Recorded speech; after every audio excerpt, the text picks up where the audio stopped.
Previously on Dragon Ball Z, Bulma got a little drunk and asked Vegeta, "Is there anything that would make you cheat on me?" To which Vegeta replied, "No reason I can think of." Then Bulma said, "Oh, so there could be a reason you'd cheat on me, but you just can't think of one right now?"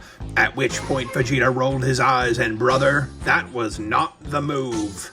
Meanwhile, back on Earth, spooky season is in full swing, and one overweight nerd is all about it.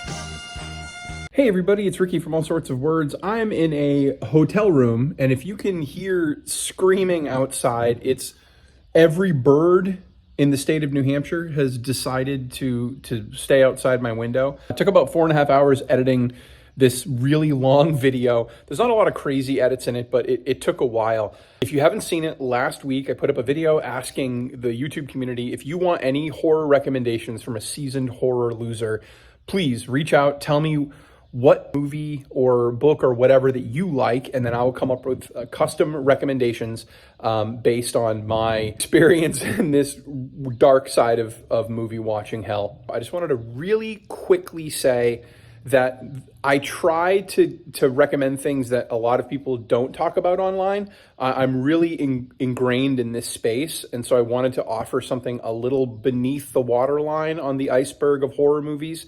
But I also wanted to just mention really quickly two things.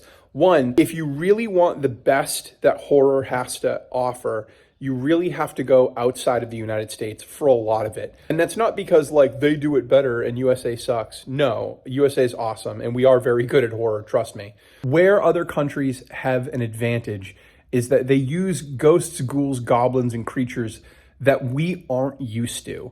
Things that scare other cultures, things that are uncomfortable in other cultures, they aren't normal to us. So we can get weirded out in an extra special way, not just by the fact that there's a monster threatening harm, but by the fact that we have no idea why it looks this way. Japanese ghosts, for example, have a very specific like wraith-like look, whereas our ghosts are more like bloody and gross, like the grave. So I am going to be recommending some foreign films, but don't let that dissuade you. In fact, I find that the more people are uncomfortable with watching subtitles, the more they are rewarded with a unique experience once they go into that realm of horror. Secondly, and lastly, before we get started, I want to make it clear, my recommendations are based off of what people already told me they liked. So if you came in and said your favorite movie is Saw, I'm not going to recommend something with like lots of nudity. Whereas if you say your favorite thing includes lots of nudity, well, you can bet I'm going to meet you punch for punch. And so some of the movies that I'm going to be recommending, some of the books especially, are extremely extreme. Please don't watch these recommendations thinking you'll be able to spare yourself from being offended. A lot of the horror that I consume and the reason why I pursue it in the first place is because I'm seeking that type of offense. That's the difference between horror fans and every other type of fan. We want to have our buttons pushed, whereas a lot of mainstream society wants to avoid that type of confrontation with themselves. So if you're here and you stick around, get ready to hear about some wild stuff. Last bit of nonsense, I promise. We're going to get started. Some of the things I recommend, they trigger that bell in your head that goes, that's not horror. But I do provide explanations into why horror has broader boundaries. Horror isn't just monsters, goblins, and creatures and guys with stabby knives. Although those are a part of horror, that feeling you feel of genuine dread, and that's what I'm trying to provide people. Let's get started. The way I handled this was to create a Word document where I went through comment by comment, added people's names, and like the brief takeaway of what they were into. So although I will be putting people's comments up here on the screen so you can see them, if you catch me looking down here to the right, you'll see what my notes look like. You know what? I'll even show you. Here, check this shit out. See, like I put stunt nuts, books he likes, descriptions. Make sense? I also get distracted when people look away from the camera when they're trying to connect. So I wanted to give you a little bit of an explanation as to why. Okay, so starting with Stunt Nuts 79. I'm going to laugh at all your names. I'm sorry. He said he likes King, Poe, and Lovecraft. And so my notes here say Horus Rising, Now, this is a Warhammer 40K book. For those of you who don't know, or maybe you've only seen the news that Henry Cavill is going to be working with Amazon to bring this franchise to the big screen, small screen. Warhammer 40K was based on a tabletop role-playing game where you paint your little miniatures and you have simulated war battles.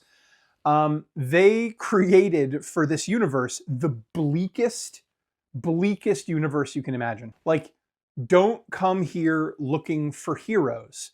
So if you're into a fantasy kind of horror experience and you want to get as close to that as possible, so I'm not crazy into the Warhammer 40K lore. I really enjoy the novels, but like, if you don't obsess with them, just reading them one at a time to experience the universe is really fun because there's a lot of wild fun to be had.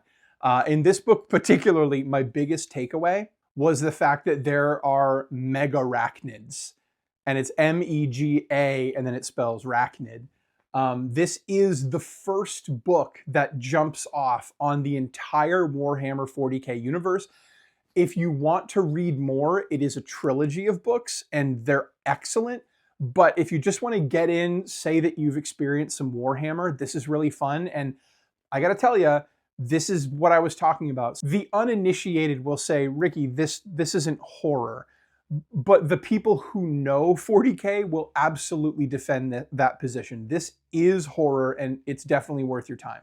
Comics Limited 9740 said he likes The Ring and Event Horizon. Now, I chose a movie that a lot of people slept on, and that is Netflix's Incantation.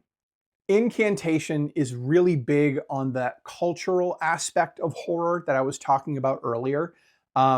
It's ghosts that we're not used to seeing in religious rituals and mores that we are unfamiliar with if you are born in a Western culture. And so that alone is off-putting enough to make it interesting.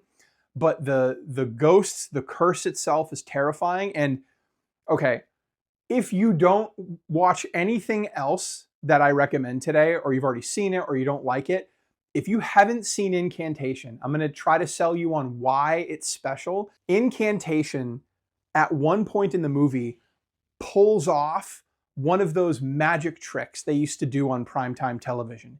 You know, back in the day when you'd watch like a TV show and it would be like, put your finger on the playing card on the screen, move one space to the left, and at the very end, they reveal that you've been tricked like everybody else because it's just math. They pull off a magic trick in the movie as a part of the story with light and sound that will genuinely freak you out. I don't want to say it's scary. It doesn't scare you, this magic trick that they pull off.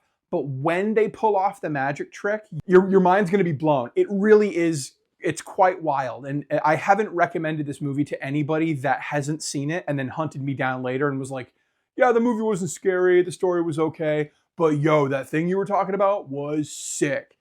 I don't want to get into any more detail than that, but I promise you, it's super fun. BW Primal 1 says they like Crossed, The Sadness, and the first Hostel. Here we go again. Me broadening your horizon on what horror is. So I got to tell you, what jumped out at me about these three picks for what interests you, Mr. Primal, is there is a kind of psychosexual theme to those three movies. There is a sexuality aspect. I hope you know that, because if you don't, then I'm going to flip your wig. But Crossed, very sexual in nature. The Sadness, obviously. Hostel, yeah, it's there too. If you're willing to walk on that particular type of path, Gaspar Noé's Irreversible is not only one of the most interesting experiments in tension cinema, but it demands more than one watch through because you learn more about the movie as you watch it more than once.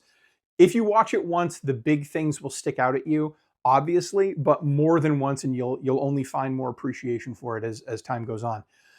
Irreversible is actually presented to you completely backwards. So even the beginning of the film, you put it in and you hit play, it begins with the credits scrolling down the screen in in that fashion that we're familiar with, but in reverse.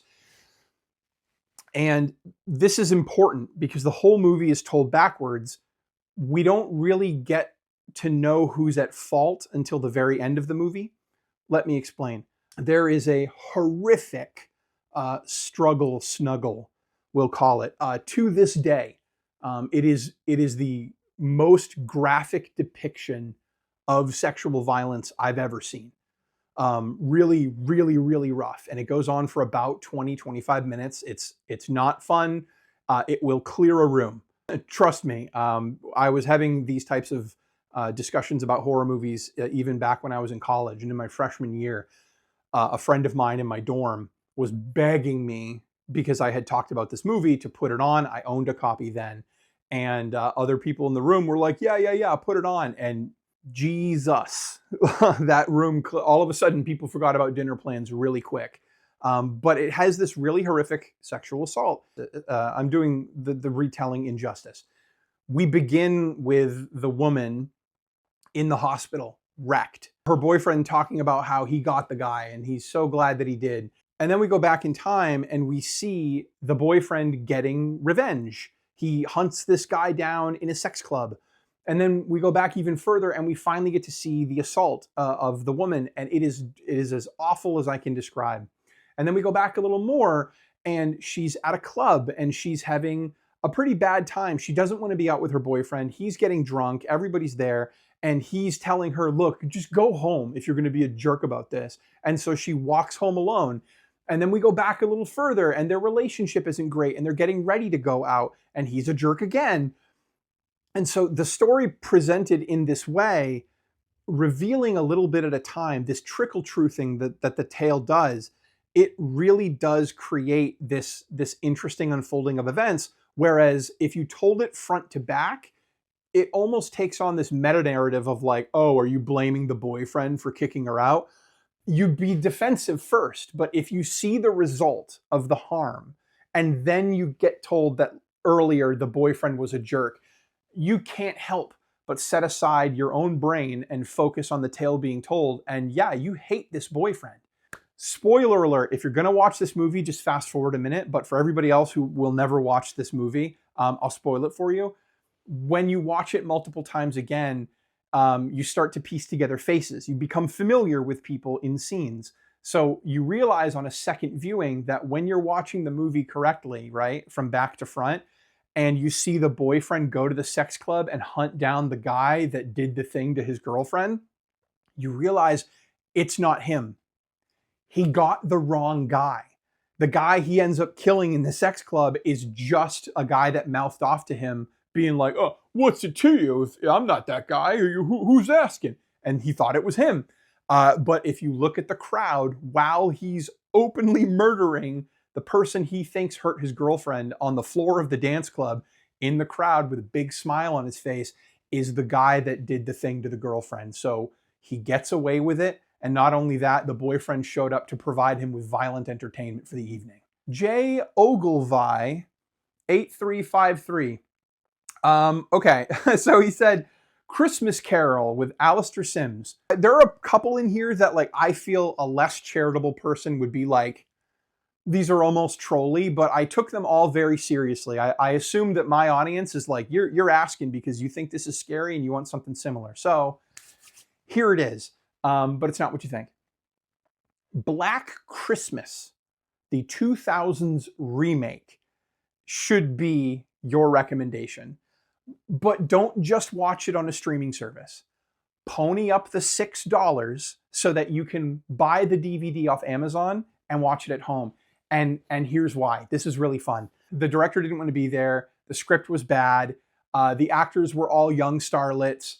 And if you watch this DVD first, if you watch the behind the scenes interview with the director, he literally says to the camera, I didn't want to do this. I think the movie's terrible. I don't want to be here. And if the movie doesn't make any money, I will never direct another movie again. This has been the worst experience of my life.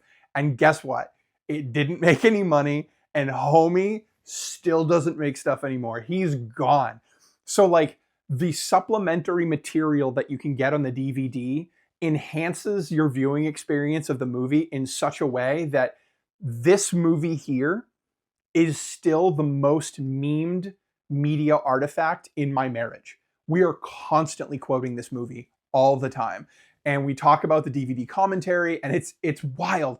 And then the DVD is also special because it includes the original trailer, which has scenes in it that never made the movie because the movie didn't have enough gas in the tank to get a good trailer. So they added in a bunch of extra nonsense that you'll never see in the movie just for cool visual effects. There are a lot of people that have seen this Black Christmas movie, which is why I'm telling you, I never make this recommendation with anything else. Get the DVD, watch all of the supplementary material, and then watch the movie, and just the director and the creative team's hatred just pours through the screen. They really put their ankle in it. They really tried to make a good story and a good movie, but like, God, you can just taste how disinterested they were. Okay, this one I want to read a little more from. Lorenzo Claypots. My notes say, down with foreign horror movies and a book recommendation. He likes it when the hero wins. And I had a bunch of LOLs. I know what I mean by that. I'm going to recommend a book and a movie for you. The movie I'm going to recommend was a Project Greenlight contest winner. Now, for those of you uninitiated, Project Greenlight was an HBO documentary series where they followed around Ben Affleck and Matt Damon trying to produce game show style the next movie. And in the very end, they would fund your movie and promote the hell out of it, right? That would be the contest winner. So the winner of the very first Project Greenlight was a movie called Feast.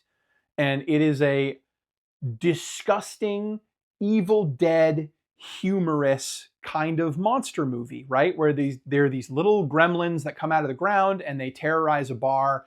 And he likes it when the hero wins. I'm recommending this movie because it really plays with tropes, not in the normal way. Like a lot of times when people make horror movies and they want to subvert expectations, they still put the exact same thing in that we're used to, but they just twist it a little. The way they created the movie was every time a horror trope came up, they would go in the opposite direction. You know, if in modern horror they don't hurt kids, you can bet your bottom dollar this kid's a goner. And so on and so forth. It really is a fun ride, and it's laugh out loud funny and cringe out loud gross. But for the book recommendation, Horror Store by Grady Hendrix. This is a horror novel that takes place in a fictitious IKEA. It's full of like IKEA-like designs to start the chapters, right? And as the book goes on, these IKEA designs get like more torture-y and weird, and they explain what they are. They give the name of it. And it is a little more humorous, but it does have a serious character center. There is the lead character is kind of ambitionless. And so when they're confronted with ghosts, ghouls, and demons that are looking to hurt them, it's not necessarily that the demons and the ghosts or whatever are looking to just cause physical harm. They're looking to get the main character to surrender. And based on the fact that they've like kind of wasted their life working in this crappy IKEA, they kind of do at one point. And so if you're looking for a little bit of humor, if you're looking for something where the character wins, I gave you an example where the hero does not win and the hero does win. Okay, this is another one back to back. This is the other one that I saw that I'm taking dead seriously, but if there was trolling in this, it went literally over my head. This is The Oak Boat. They said they like 80 slashers, and his favorite movie is Scooby-Doo and the Witch's Ghost. So, if you're being serious, I got you clocked, homie. 2014's The Voices, starring Anna Kendrick and Ryan Reynolds, is about a serial killer who hears voices in the pets that he owns. And so you've got like a Look Who's Talking Now style comedy where the dogs are and the cats are talking to Ryan Reynolds and they're having fun banter and they're kind of coaching him on like how to kill while you get a kind of serial killery slasher movie that is, man, that more people don't know about this movie is kind of wild. It always interests me when there's like a really big high profile celebrity who does a smaller movie like this, and then not even that much time goes by and people forget. Like, it came out in 2014 It's 2024 right now, and it's only 10 years ago, and people already don't know that this movie exists, and it's a gem. Matt likes comics. He's an old friend of the channel here, and he said he likes movies like The Conjuring. What sticks out to me about The Conjuring isn't just ghosts, it's that ghost hunter aspect. It's the family who shows up and solves the problem. Well, if we're talking ghost hunter-y movies, my absolute favorite actually scary movie is Terrified, where a street in a suburb is getting racked with hauntings. So like one side of the street over here, there's a little boy shows up out of his grave. He was buried last week and the body shows up in the house sitting at the kitchen table. Over here, this guy is saying that there's like a tall man in his house. What's going on? And so they call in the experts, and these experts are thrilled. And they bring all their tools, and they're not like ghost bros, like Ghost Adventures, where they're like, come on, bro, come on, ghost, what's up? It's not like that. A side recommendation, if you do like Ghost Adventures and Zach Bagans and all that, Grave Encounters is a parody of that, and it takes itself dead seriously, and it's delightful. But Terrified is actually scary. I got really kind of messed up on that movie a couple times. And so if you like that ghost hunter-y aspect, if you want to see something that will really terrify you, Terrified is where it's at. Mark Moreshi 4997, comics or movies, and he thought Terrifier 3 was meh. Okay, I liked Terrifier 3 quite a bit. It's very rare that I see a horror movie that rockets to the top of my list. My absolute favorite of 2023 is one of my favorites of all time now. We'll get to that later, but I do understand the notion of someone seeing a horror movie and being like, it wasn't in my top 5, it's meh. I get that. He did like Crossed.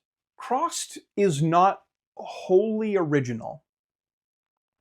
Crossed came out by Avatar Press. A couple years before Crossed came out, released a Warren Ellis series. It was called Black Gas. And it's just that. There's an island, and this main character is returning home, and they go home, and this volcano kind of erupts, and this like black ash comes out, and it turns people into the Crossed.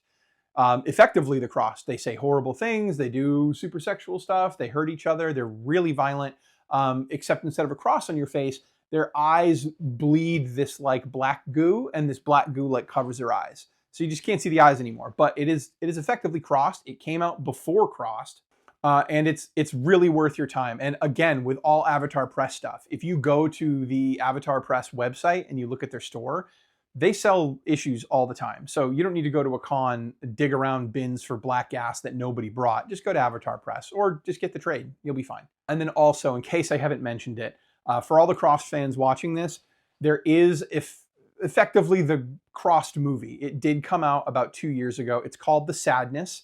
The director, he has been open about the inspiration of the Crossed and how it made this movie what it is. But that's comics, and that's mostly comics and me just mentioning that. But I also wanted to give him a movie as well. If you're into that kind of Crossedy, Black Gas sounds up your alley. David Cronenberg made a great movie, Rabid.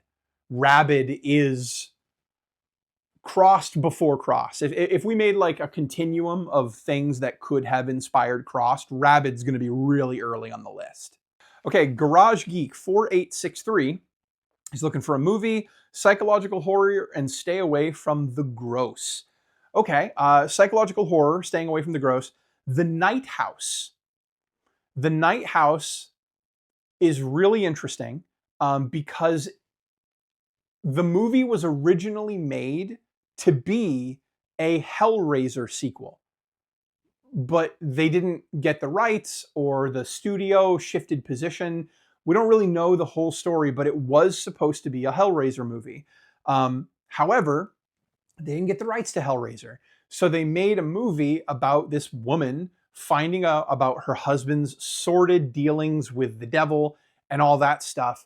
But it is actually scary, and you can get thematically close to what you get from Hellraiser with like that eternal damnation, torture, psychosexual stuff, without actually getting into the gore of the chains ripping into people. This is not a gory movie. It's a scary movie. It stars the lady who is the main scientist lady from the Kong and Godzilla MonsterVerse movies. So that's a little weird if you haven't seen her in anything else. But that lady has actually done quite a few smaller indie movies that I absolutely adore, and this is one of them. Chris Cooley 4304 wanted an anything recommendation, and they said they love Clive Barker, so this is going to be a fun one. Barbie Wilde played the female Cenobite in only one Hellraiser movie, and she was a writer. And so she wrote a collection of short stories with permission of Clive Barker to kind of expand on the Hellraiser universe. And she wrote kind of it doesn't start out this way, but it ends up this way, kind of a three-part feministy, almost feminine Cenobite takeover of hell, which I'm sure Clive loved. And she put it in this book, Voices of the Damned. Now, if you want a little chuckle, pause the video, pop on over to Amazon and type in Voices of the Damned by Barbie Wilde and just laugh your ever-loving ass off, because this book is psychotically rare. It's a beautiful book, hardcover, and it features original Clive Barker art. And this is the character from Barbie Wilde's Hellraiser three-part short story in here, Sister Celise. And I gotta tell you, she's a great writer. She's a gross writer, and she definitely has that Clive Barker stamp of approval. So if you want to expand your Clive-o-verse a little bit, while also learning about somebody new that is connected to the Hellraiser franchise, this is a really great read. Please don't go to Amazon and try to buy this for $5,000. You can get digital copies like everywhere for like $5.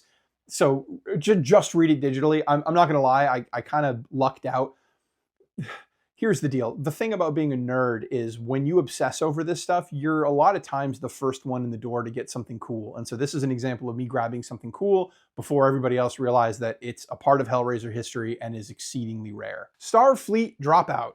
He wants a movie and he loves cosmic horror. Okay, so this is a new joint that just came out. Just hit streaming about, like, I want to say 3 weeks ago is when I watched it. Lovely, dark, and deep. This is a hard one because a lot of cosmic fans missed it because the marketing campaign sucked. It was an indie movie, an indie horror movie. Those usually don't get big commercials on the Super Bowl. But also, the trailer doesn't really tell you that it is cosmic horror, but it absolutely is. It's the story of a newly minted park ranger in this big fictitious park. They filmed in Portugal and represented the United States, so it must have been cheaper to film there, but it's a beautiful, beautiful movie. And she's looking for her sister that up and vanished in the park with her family from decades ago. So she's dedicated her life to this moment, getting back in the park so she can be paid, be in the park where her sister was lost, and on the sly go and search for her sister. But at around the 30-minute mark, this movie goes so hard off the rails when we learn that people have been going missing from this park for a very long time, and there are other people helping it happen. It gets really weird, but if you're a cosmic person, you'll have a great time. Don't try to use this as a jumping off point for non-cosmic fans, though, because they'll get weirded out and they won't like it. PK Vanderzee 6226 comic loves Crossed Badlands final volume. Was their personal favorite. This is another one that I'm going to recommend Black Gas for sure. If you've read Crossed and you haven't read Black Gas, go for it. I didn't see you mention The Sadness. Pretty much anytime anybody's talking about Crossed outside of a video about the Crossed, people are mentioning The Sadness. So that you didn't makes me say, like, go get your Shudder membership, watch The Sadness, and thank me in the morning. Big Nasty Comics, looking for a movie. He likes Hellraiser, The Exorcist, and Fried Green Tomatoes. Well, I also like the Hellraiser, Exorcist, and I love Steel Magnolias, so we're brothers. This is a weird one. You'll have to tell me in the comments because I'm interested. When I meet Hellraiser fans, people who proclaim I'm a Hellraiser fan, more often than not, what they mean is I'm a fan of Hellraiser 1 through 4. That's Hellraiser, Hellbound, Hell on Earth, and Bloodlines. But anything after that, most Hellraiser fans drop off, and with good cause, because they're awful. They're so bad. They're so bad. But towards the end of their sequel brigade, they did make one called Inferno. And I will say this particular movie has the most going for it for a crappy direct-to-DVD Hellraiser sequel. This has the most original ideas. This actually created new Cenobites outside of like the design that we know, leather, white skin. Very different. I really loved it. If you didn't see it yet, the remake of the new Hellraiser, like the new reboot, I loved that quite a bit. It went back to this like eternal pain.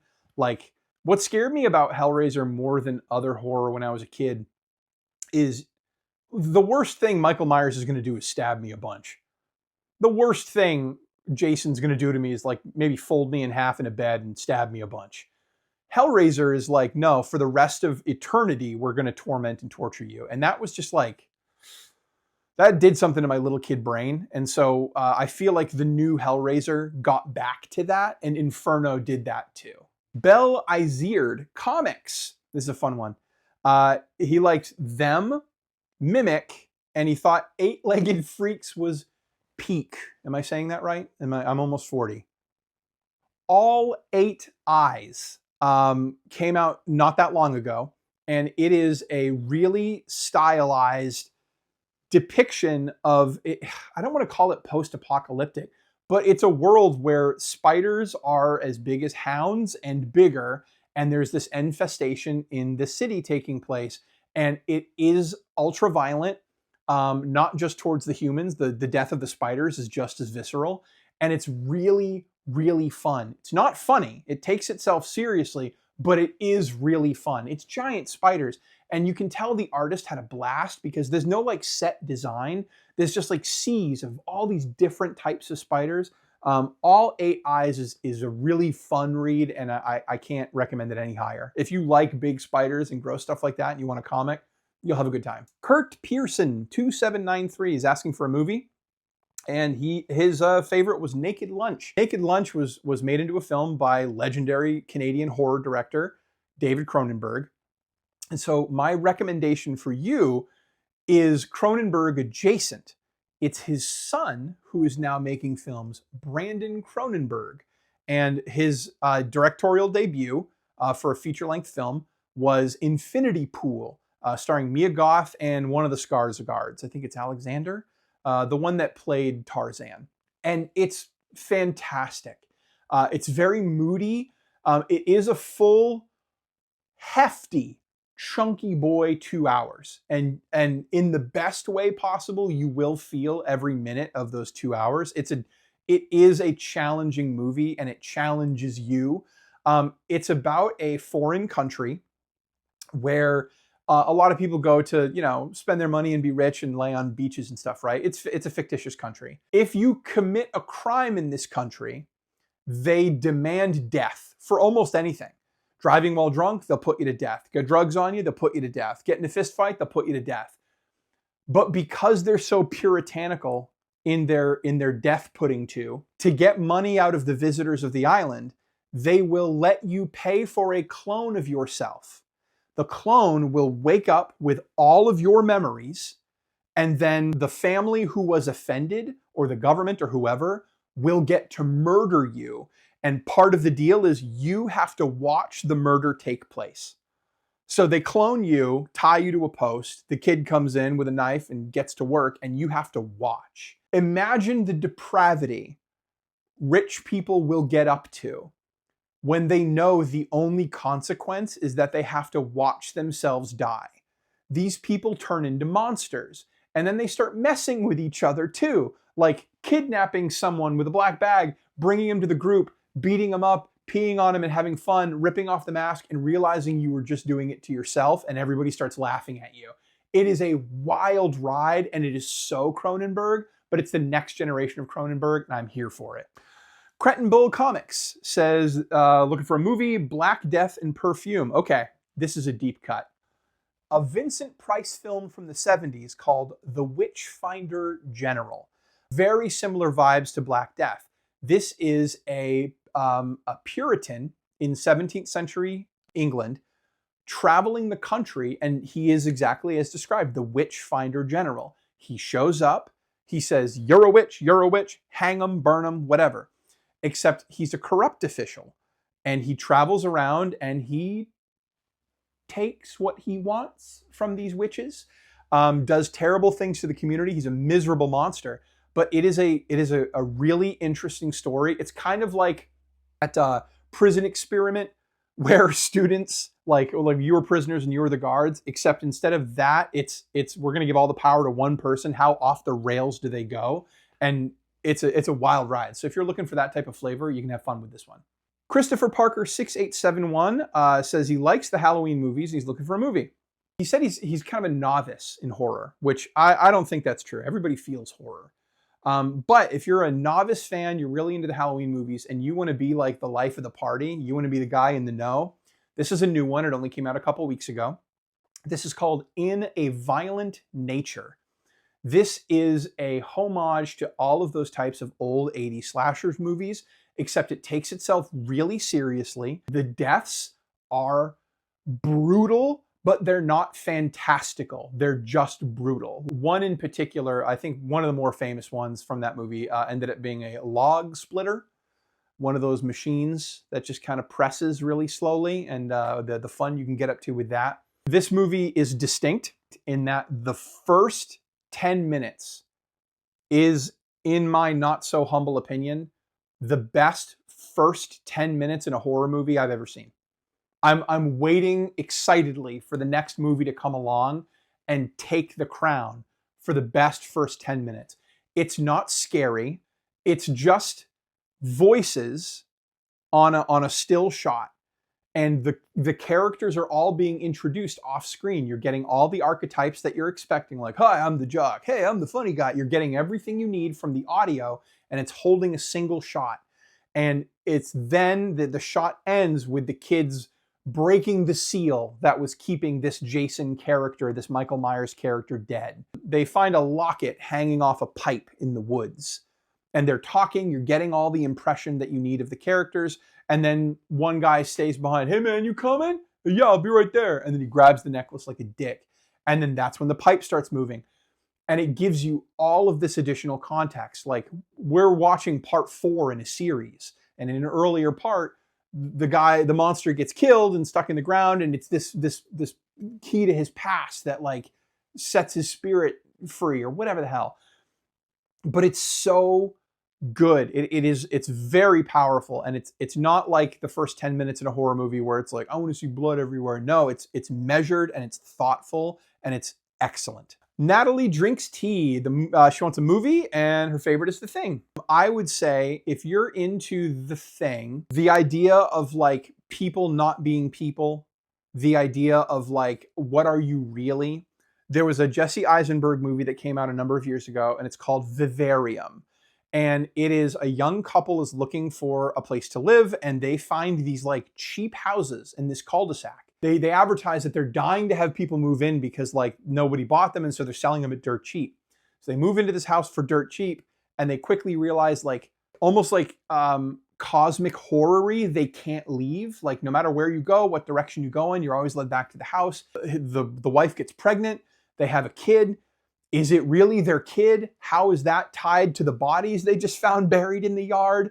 Oh my God, are we not the first? It's this really great twisty tale of like what is going on, and I love it. But side note, did you know that literally this week they just announced that they're remaking the Thing video game?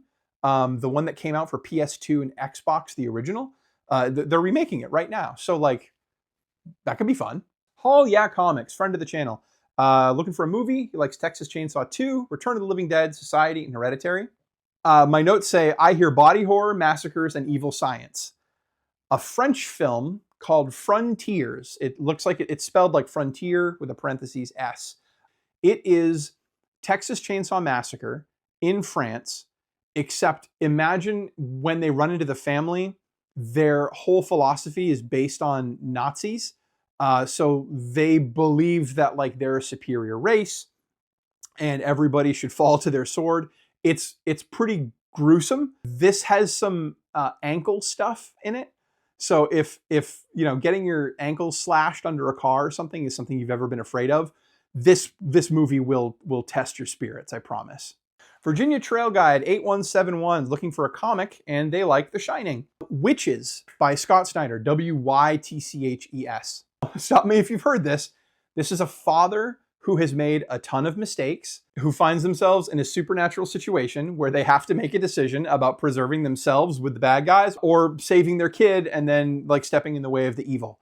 It is very similar structurally to what you would find in The Shining, except it creates a new way of looking at witches. And there's this like deal that you can make. You can bargain someone away for money from the witches. Like you can bargain someone that you love away for a favor from the witches. And then that person is going to get eaten by the witches. And so it creates this like economy in this small town. And so when this family moves in and they run afoul of it, how does the dad react? How does the kid react? It is really fun. I will say I didn't get hooked until like issue 3, but once I hit issue 3, I was into the end. Flux Cap Comics is looking for a movie, and he likes The Keep. I would say, and this is another one where I test the boundaries of what horror is, Mother, with an exclamation point, starring Jennifer Lawrence. This is a dreamy, almost chamber play type of movie that takes place in one location in a house, and it is an allegory for man's relationship to Mother Nature and how we treat Mother Nature. So Jennifer Lawrence's character, I will spoil the trick of the movie. You enjoy it more if you know that's the point, that Jennifer Lawrence is representing Mother Nature, and the man is representing man. And so all the things that we do, all the ways that humanity messes with Mother Nature, and there is horror elements to this movie. There's the stress that the mother is going through, the gaslighting that she has to deal with, and also a really vicious child death. This was the second movie ever where I was in the theaters and I saw someone walk out of the theater because they just couldn't handle it. Joshua Cunningham is looking for a movie, and he likes Event Horizon and Pandora. Horror in space, you say? I would say Danny Boyle's Sunshine. So Sunshine was Danny Boyle before Danny Boyle was Danny Boyle. Danny Boyle was the guy who made 28 Days Later, and he was also the Academy Award-winning director of Slumdog Millionaire. But he made a science fiction movie where our sun has died. It's gone. And so we've sent a space crew into the stars on a ship designed to smash into our sun and reignite the sun through nuclear fission. And it is the remaining crew on this ship. It's been years, because it takes years to do this, to complete this mission. And it does have a lot of really gross horror elements in it. And I also think Event Horizon, specifically in this movie, because this is the second time there is a space horror movie where someone is covered in burns and kind of looks like a hot dog. Benjamin Tawes, friend of the channel, looking for a movie and horror that sticks with you. This is a 32-minute, 1994 Spanish short horror film called Aftermath. And it is a doctor. He's performing an autopsy on a young lady who's passed away. And it is him alone for 32 minutes. And you have to watch what he does. And it is so much worse than anything I could describe to you. Whatever you're imagining, you're not depraved enough. And it is a special kind of sickness watching that movie. And I think it's worth your time. I've seen it once, no joke, about 20 years ago. And I'm still talking about it with the friend I watched it with. No Solution is asking for book recommendations, and the favorite they identified is Martyrs. I'm not gonna lie, this is the one recommendation that saying on camera that you recommend it could, in a not so distant future, ruin your life. because it is the hardest, most grotesque piece of media I've ever consumed ever. This is a recommendation I am hesitant to give because it is exclusively reserved for people who are already at the tiggity tail end of the disturbing horror iceberg. You've seen the Saw movies. You've seen Hostel. That's not even at the waterline yet. You've seen a Serbian film. You've seen Sweet Movie, and it doesn't do anything for you anymore. You've gone all the way down to the really indie stuff at the bottom, like the August Underground films, Where the Dead Go to Die, even a second ago where I named Afterlife. You go into like short form horror, which is, it's actually a lot more exclusive. Not many people hunt it down and it never gets DVD releases. This is at the bottom of the iceberg. I don't care who you are. I don't care what you've seen, read, watched, or listened to. You will read this book, you will gag, and you will get offended. It's baked into the design. And that is Hog by Samuel R. Delany. Hog is the most disgusting human being you could possibly put to fiction, to the point where it almost comes off cartoony disgusting. The things that he does with his own body, the way that he doesn't wash it, and then the weaponization of that disgusting body that I just kind of outlined for you, and what other people have to endure when he uses his body for sexual violence, which he does a lot, is vicious. I squirmed in my skin 100 times reading this book. You can still get it on Amazon. It is still available for purchase. Delany is a gay author. I'm not saying that like he is gay and an author, obviously, but he likes specializing in gay fiction. And so he wanted to write a horror experience. He tried to tell a story exclusively through like the act of sex and what that reveals about people. And then he happened to tell the story about the worst people you could possibly imagine. It is, from page one, the most violent, depraved, harm to children stuff you'll ever read. If it didn't execute the artistic purpose it sought out so well, if it wasn't so effective at what it sought out to do, this would be considered the worst type of cheese pizza smut you've ever read. But like, I don't know, like, and that's what I'm saying. That's why it's impossible to recommend. This is a book that, you know, I made the joke about a Serbian film in the last video about like, I've been thrown out of people's houses before. It has happened a couple times because people were asking like, no, I really want the recommendation, but it wasn't over a Serbian film. One time where I was vividly made uncomfortable to the point where I was like, I should leave this party, was because we were discussing this book, and I had the audacity to mention that there is merit in achieving what you set out to do, even if what you set out to do is make disgusting filth like this. Next Gen Collector. This is a fun one. A movie. He says he doesn't like the horror genre in general, and I wonder what he thinks horror is. A lot of people get turned off by horror because of what mainstream horror is and how it got there. So like blood and guts, stabby stabs, I would be disingenuous if I said that wasn't an integral part of the horror movie genre, horror storytelling in general. The threat of violence makes people afraid, and so that's an easy get. But horror is a deeper feeling, like I said earlier. And so I wanted to leave you with a very specific type of horror that affects a lot of people and makes people really uncomfortable. And that's what I want you to sit with. I don't want to show you super crazy ultra violence. There is violence in this movie, but I want to show you a part of yourself with this recommendation. It's called 7 Days, the number 7 and then days. This is a French movie. This is the story of a doctor and he's in his house with his wife, and his daughter is going to go to a birthday party, and she's like 11. And it's literally down the street.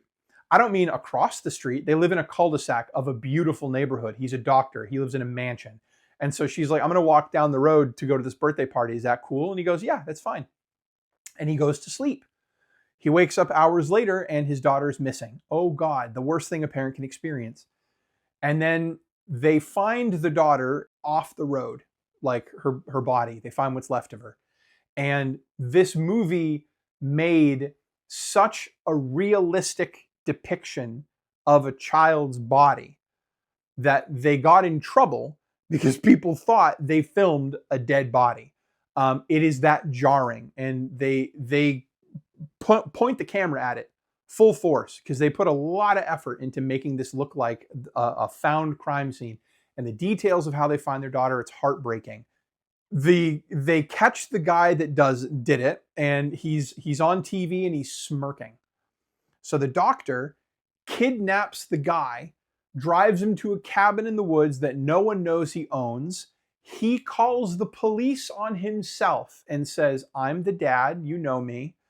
I captured him. I'm the one that knocked out the cops and broke him out from prison transfer. And I'm going to return him to you in 7 days. But I'm going to hang out with this guy for 7 days for what he did to my kid. You're watching this good man degrade himself and drag himself through hell so that he can get a version of revenge that you know should happen, but you just don't want him to be the angel of death. And it brings up a lot of questions about morality and does this guy deserve it, and the things that he does and the surgery he performs. It is a violent movie, but you kind of like, you find yourself on the fence. You're of two minds watching it. You're egging this guy on, but you don't want him to lose himself in the process. But you know this guy's got to go. It's a confusing movie in the best way possible. Tim Wright, 12. He wants anything, and he likes The Shining and Mouse, the Nazi comic book about the where the mice are the Jews, the cats are the Nazis. I'm going to recommend a very recent Academy Award winner. This one is called Zone of Interest. This is a Nazi death camp. It's in the 40s, and it is the family of the head Nazi guy that runs the camp and how they live in this little cordoned off area next to the Nazi death camp. So you got your Nazi death camp over here. You can hear all the sounds. You can hear the screams. They're really crazy with audio in this movie where like they'll hold on a character's face and you'll just hear the sounds of the camp, and it's horrific. But then you go to these idyllic scenes in this like little tiny, like almost like villa where they share a wall with the goddamn death camp. It's wild, and it's a true story. And if Mouse hit you in the feels and Mouse made you feel some type of way, Zone of Interest is the most emotionally affected I got since Schindler's List.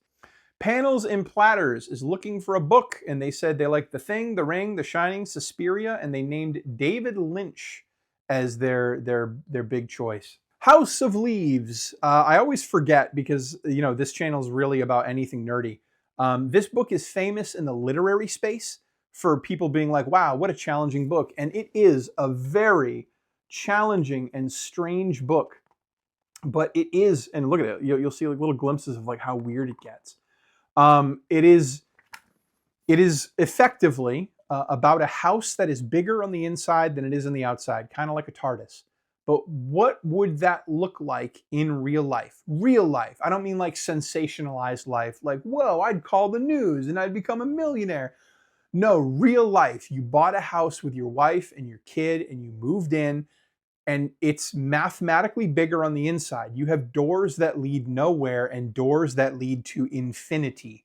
That story takes place in a documentary, but the documentary doesn't exist. And so there's a blind guy that's writing a review about the documentary. But wait, there's a guy that found the blind guy's review about the documentary that doesn't exist. And so it's all these different spinning narratives driving down into ultimately What is the House of Leaves? A house that is bigger on the inside. You can see kind of like an infinite design, bigger on the inside than it is in the outside. It took the author 15 years to write. It is a very difficult read. I'm a slow reader. It took me about 3 months. 3 months of dedicated reading. So I'm telling you, it is a slow read, but like you gotta give it a chance. Gordo Drummer, movie or book? He likes aliens and Invasion of the Body Snatchers. Okay. This is a simple one. I know I've been going off on a lot of these movies. 2014's Honeymoon, starring Rose Leslie. She played Ygritte in the Game of Thrones TV show, Jon Snow's wildling wife. This is a husband and wife who've just been married. They're on their honeymoon. And while they're at this cabin, the wife begins to act rather strange. And she's saying that she's getting kidnapped by aliens every single night. What does that look like? What would that do to a marriage? Do you trust her? You just got married. So like, I mean, clearly you do, but like, do you believe her? Is she going crazy? Are you going crazy?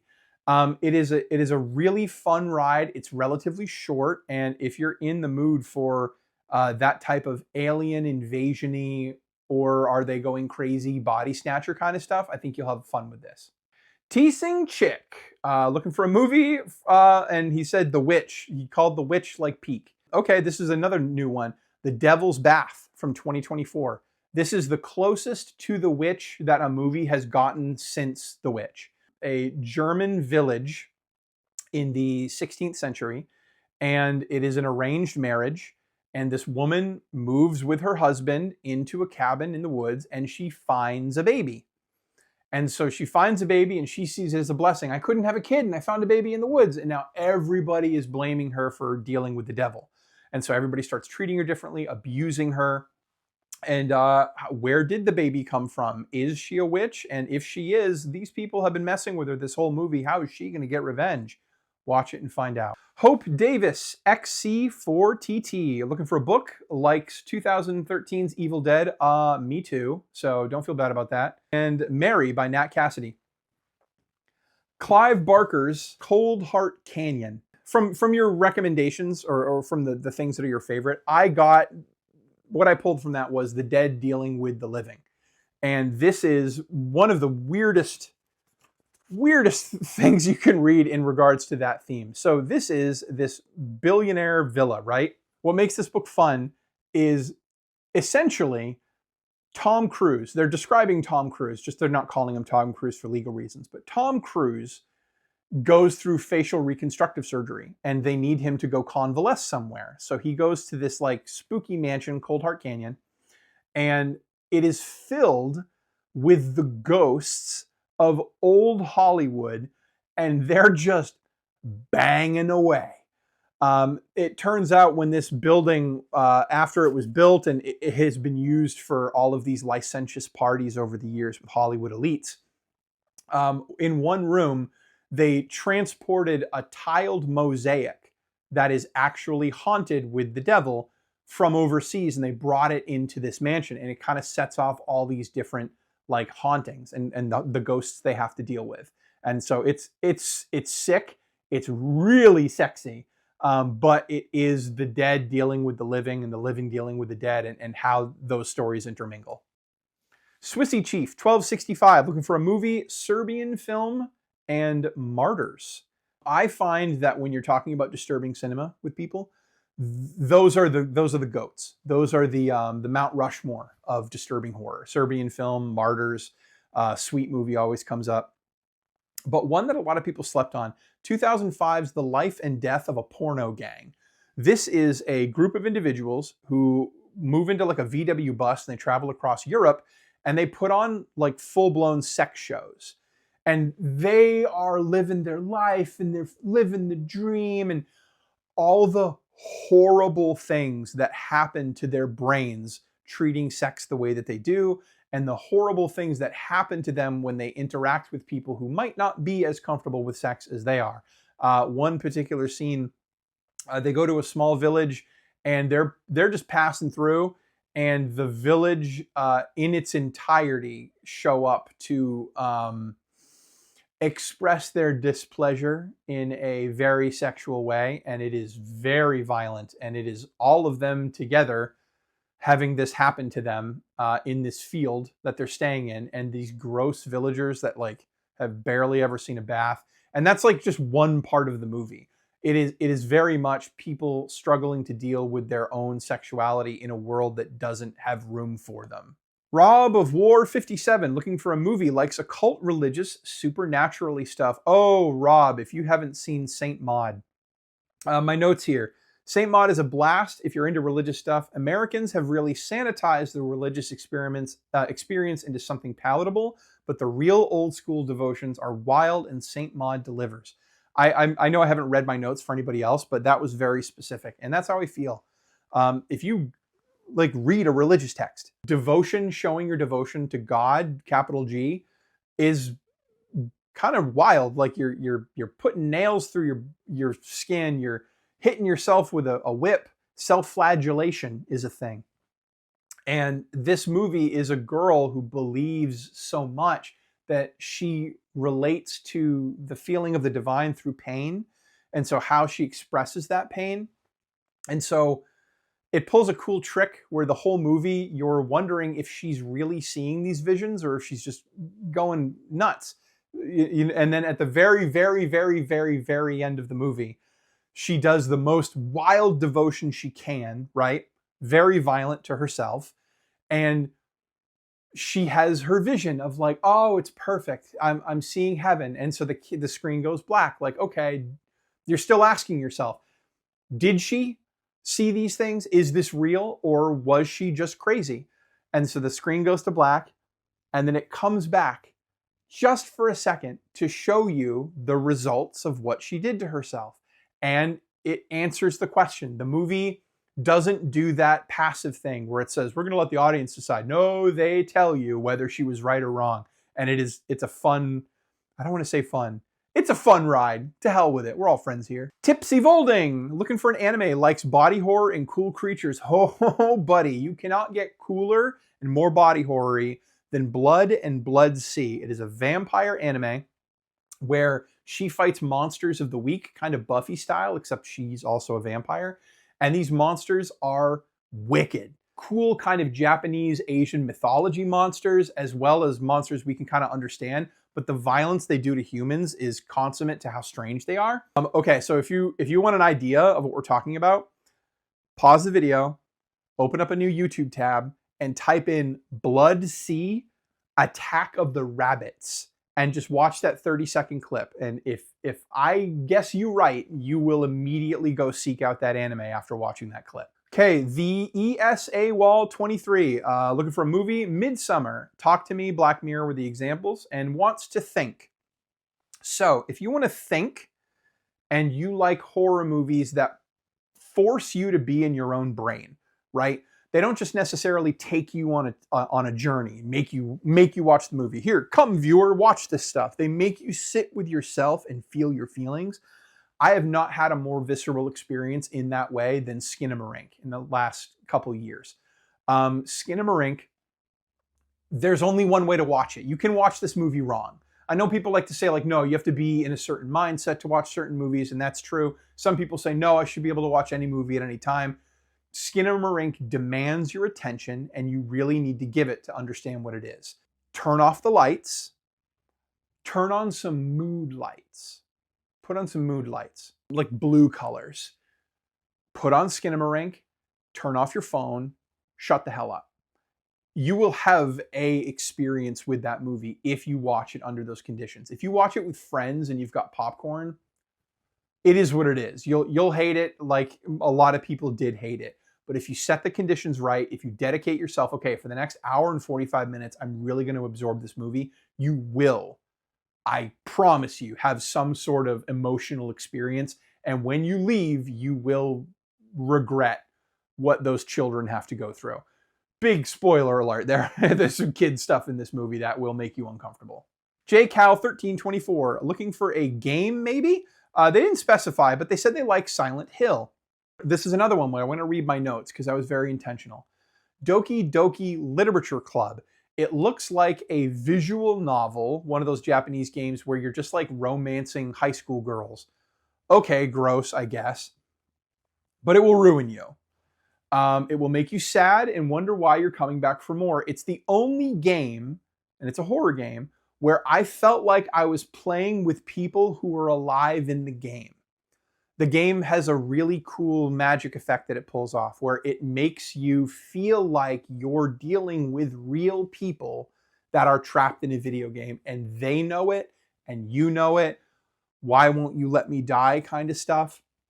And if any of that was intriguing to you at all, keep all of what I just said in your mind about how this is a horror game and how it makes it feel like you're playing with people's lives, except now go look at the store. Go look at like the video game store, right? Your Xbox store, your PlayStation store, and pull up the game and take a look at it. You would never guess it is one of the more vicious horror games you'll ever play just by looking at the advertisements. It doesn't make any sense, but I promise you it'll get you there. Only 2 left. Peyton R. Dojin 688 looking for movies: Alien, The Thing, Babadook, and It Follows. Here we go. This is where we get to my favorite movie of 2023. Not only my favorite horror movie, but it was my favorite movie that came out this year. When Evil Lurks. In its dialogue, it creates entire universes. This is a movie where exorcism is just a regular part of life. Exorcism is just real. Like it's like, oh no, I got a mice infestation. Exorcism is a thing that we have to deal with. And so the way they deal with it in this world is they have state-sanctioned individuals who take care of ghosts, goblins, ghouls, and all this stuff. And so they take care of exorcisms. And there are rules. You can't move a body because you're not trained to handle it, and they can leak evil wherever they go. Well, these characters get it in their head that, oh my God, they never sent an official, so we have to handle this infected person on our own. And of course, they cause endless problems by doing so.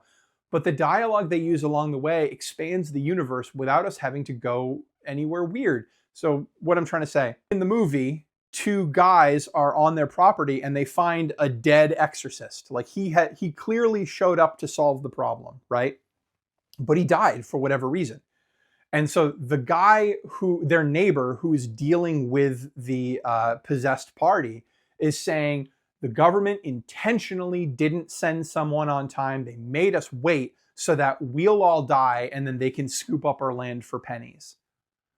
Like a throwaway line added so much more context to the story. And that is not the only example. Every time someone opens their mouth to express frustration or fear and they talk about the world around them, they add so much more context to the universe without having to be like, plant your feet and let me information dump on you. Someone will just say something that adds more detail and depth to the world. When Evil Lurks, if it was made in America, would have been part 1 of a 10-part series.